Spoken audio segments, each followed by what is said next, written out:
လုံးသုံးမလို့တော့တွေ့ရအောင် တော့လည်း smart ဆိုတဲ့အကြောင်း find တော့မယ်ဆိုရင်ဒီ smart ဆိုတဲ့အရာက land with little data ပေါ့ ဆိုရှင် chat GPT ရဲ့အရာ robot တွေကလူရတာပဲလို့ပြောလို့ပေါ့နော် for information နဲ့ချက်လာလို့ဆိုရင်ထွက်လာတဲ့ output တွေကလည်း false တွေပါအဲ့လိုမျိုးဒီရဲ့နဲ့တော့ဒီမှာ output ကအဲ့ဒါတွေဒီမှာဒီအဲ့ဒီမဲ့ဒီလိုမျိုးdata တစ်ခုဆိုရင်ဒီလို robot ရဲ့ text ဆိုတော့ဒီကဆိုရင်ဒီက60ရှိတယ်ပေါ့နော် number အများကြီးစုဆောင်းနိုင်တာဟာ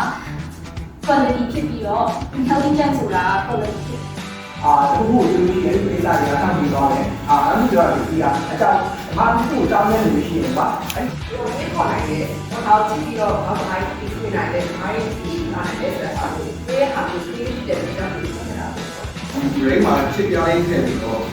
ဒီသားတွေကို memory enhance လုပ်တာသင်္ကေတပိုင်းမှာပို့ပြီးတော့ကောင်းအောင်လုပ်တယ်ဆိုတာဒါတော့ဖြစ်နိုင်တယ်။ဒါဆိုတော့ကိုယ်လည်းရောက်သွားတယ်။ဟိုမင်းကကိုယ်လည်းရောက်သွားတယ်သူ့ကိုသင်အောင်လိုက်တော့ကျေးဇူးတင်တယ်တကယ်ကျေးဇူးတင်ပါတယ်။ကျေးဇူးတင်တာလည်းဆရာကျေးဇူးတော်လည်းတော့နေ motivation အရင်ဖြစ်တာဆရာဒီညနေဒီအတဲကိုစတင်မှာအခုဒီစမ်းတာကမင်းတို့ပြောတဲ့ topic တွေ idea အသစ်တွေတော့ရလာတယ်နော်။ဝိညာဉ်ရတော့လေအဖွဲကတော့ disagree ဖြစ်ပါ